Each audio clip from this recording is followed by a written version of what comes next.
For our second video in Organic Chapter 16, we pick back up with the reactions of aldehydes and ketones looking at a acetylide nucleophile, which at the end of video 1 we said was useful for forming new carbon-carbon bonds. Now recall from Chapter 7, if we have a terminal alkyne like we do right here, we can convert that to the acetylide ion using sodium azonide, right? This NH2 minus right there is a strong enough base to deprotonate that terminal hydrogen and give us our acetylide ion. Once we have that, right, then we have a carbon nucleophile that can react with our electrophilic carbon in an aldehyde or a ketone, and we formed a new carbon-carbon bond. Right here, we have a new carbon-carbon bond. Later on, we have a weak acid, in this case pyridinium, that's coming in to protonate that group. We just have to use a weak acid because in a strong acid, we would risk reacting with the alkyne itself. Okay. Another way to form new carbon-carbon bonds is to use cyanide, the cyanide ion in presence of a ketone or an aldehyde. Right? That product is called a cyanohydrin. You do have to run this reaction under acidic conditions. Notice we're using HCl here, right? But in addition to that, well, you also have to have acidic conditions. You do need an excess of the cyanide ion itself, right? Otherwise, that H plus from the acid is just going to come over here to form HCN, and then you're not going to react. Now, the mechanism shown below there, right? We have the cyanide attacking our carbonyl, and then we form this tetrahedral intermediate. Now, here, that cyano group, which is going to have a pKa, the conjugate acid of like 9 or 10, right, that could be eliminated. It's a weak enough base. Okay, but that's why we are specifically running it under acidic conditions. This reaction doesn't work in basic conditions. Right, in acidic conditions, where this cyanohydrin, if we protonate it, is stable. If this tetrahedral intermediate collapsed and reformed that pi bond there, it would put a partial positive charge on oxygen. Right, that oxygen with the delta positive is an unstable transition state, so it's just got too high of an activation energy. We run it under under acidic conditions, everything positively charged. Right, then we avoid that. Okay, so this will preferentially form. Cyanohydrins are pretty stable, right? But in a basic solution, you would just convert it back to what you started with. Now, these cyanohydrins do have some synthetic utility, right? Thinking about the world of synthesis, which organic is really all about when it boils down to it, right? If I have a cyanohydrin, right, this is what I was mentioning before. Basic conditions, it just hydrolyzes back to the ketone and the cyanide that we started with. That's considered a decomposition reaction. But if I, right, this is a chapter 15 reaction, right, take that cyano group, expose it to HCl, H2O, and heat, right, you need some rough conditions, but you can hydrolyze a cyano group to a carboxylic acid, right? And this is specifically called an alpha hydroxy carboxylic acid because I've got a hydroxy group, that alcohol, on the alpha carbon. Remember, carbonyl carbons don't count in the Greek letter system, okay? We can also, from chapter 15, use hydrogen and Raney nickel to reduce the primary amine in this situation, right? Reduce the cyano group to a primary amine, okay? Keeping in mind that we are going to have an OH group left over on the beta carbon in this situation, right? Basically here in this slide 36, by my count, just taking the reactions from 15, applying them now to a cyanohydrin, reactions from chapter 15. So what else do we got new from 16? Okay. What about the hydride ion, H minus? That's a strong base. It's a good nucleophile, so it can react with both ketones and aldehydes via a nucleophilic addition.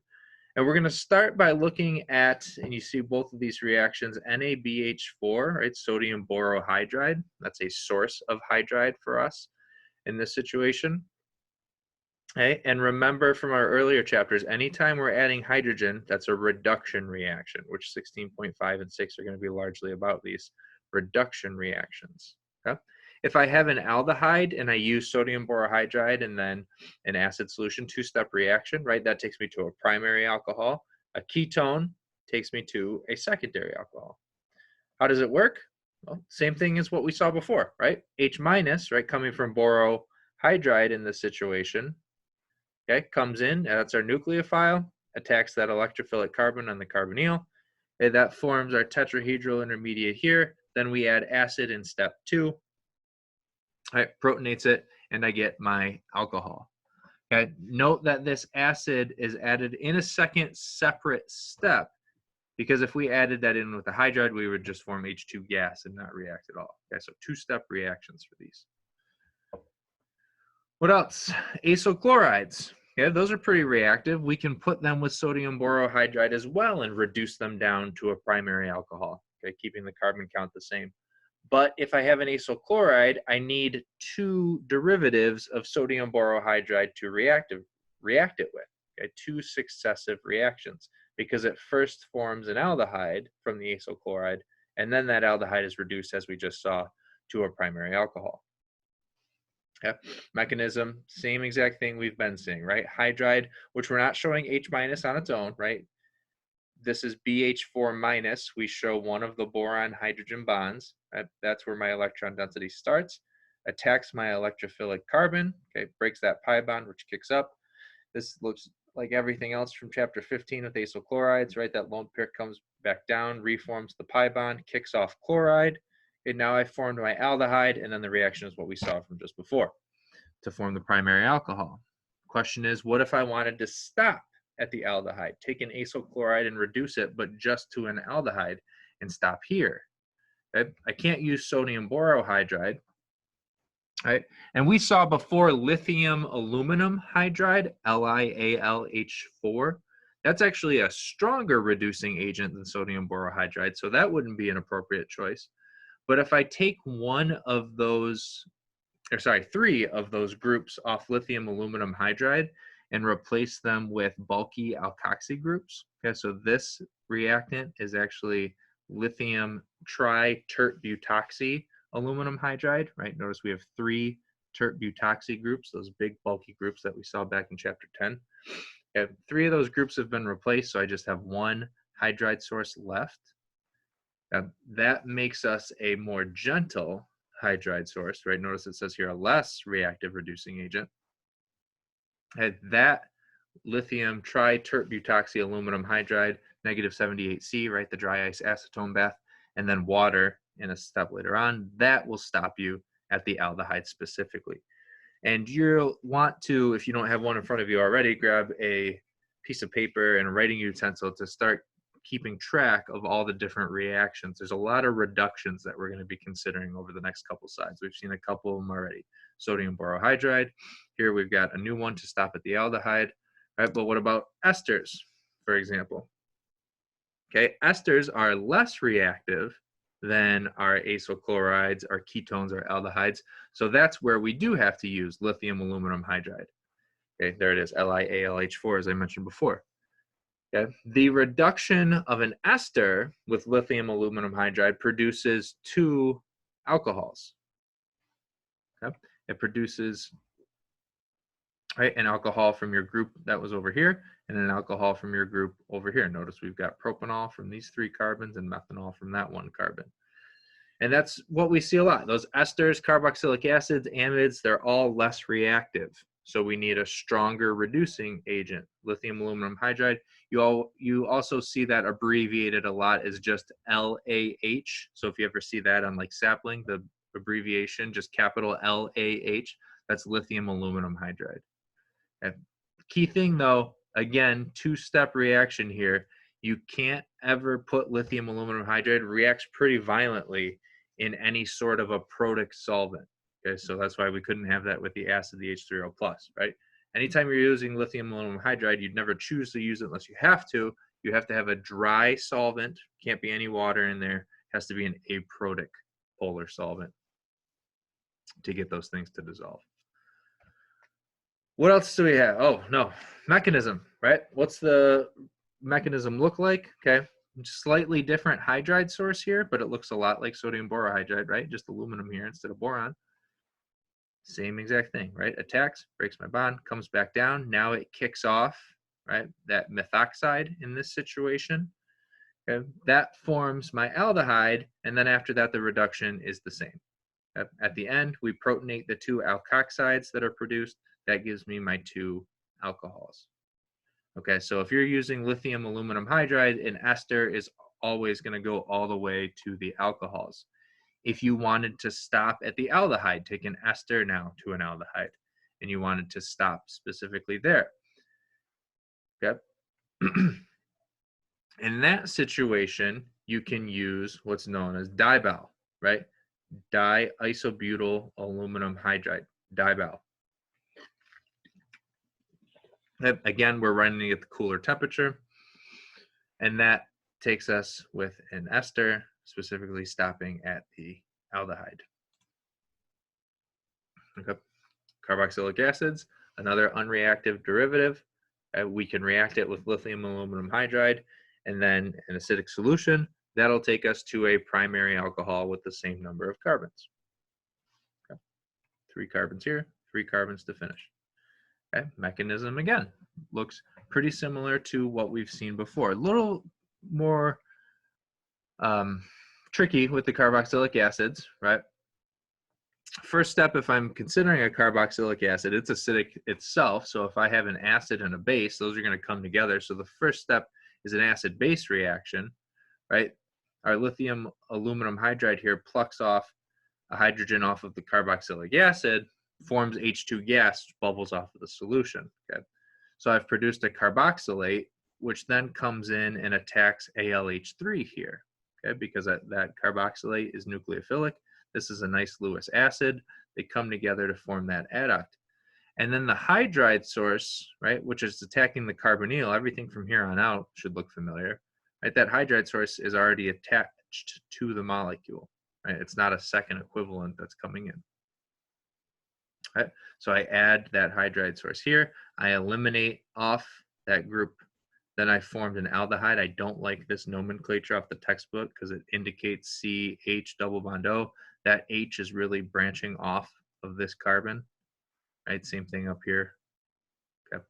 So that is an aldehyde if you want to redraw that in your notes, right? R going to C, going to H, and then a double bond O up here. Then after that, reduction of an aldehyde exactly like we saw before. Hydride comes in, attacks that electrophilic carbon, kicks it up. Okay, protonate, we've taken it to a primary alcohol.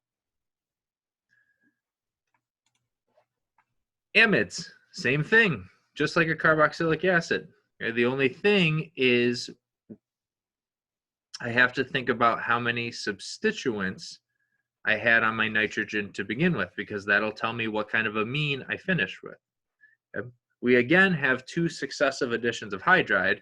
So I've taken my carbonyl and effectively just converted it to a methylene. So I'm always making an amine here, right? Just like I was making an alcohol with carboxylic acid. But the degree of my amine, is it primary, secondary, or tertiary, depends on how many substituents I had on my nitrogen to start. Right? If it was just the 1, it's primary. If it was 1, 2, secondary. And here, right, 1, 2, 3, or sorry, 1, 2, 3.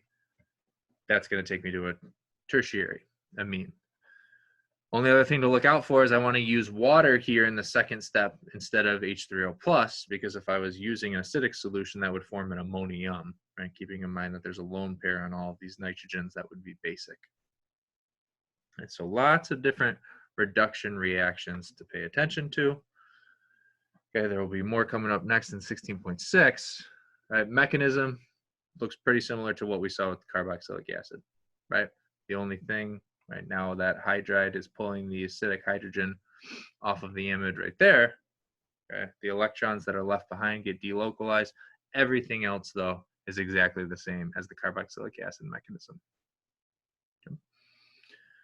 What other reduction reactions are we thinking about? Now we're going to kind of tie together the reactions we just talked about and the reactions that are reductions that we covered in previous chapters. Okay.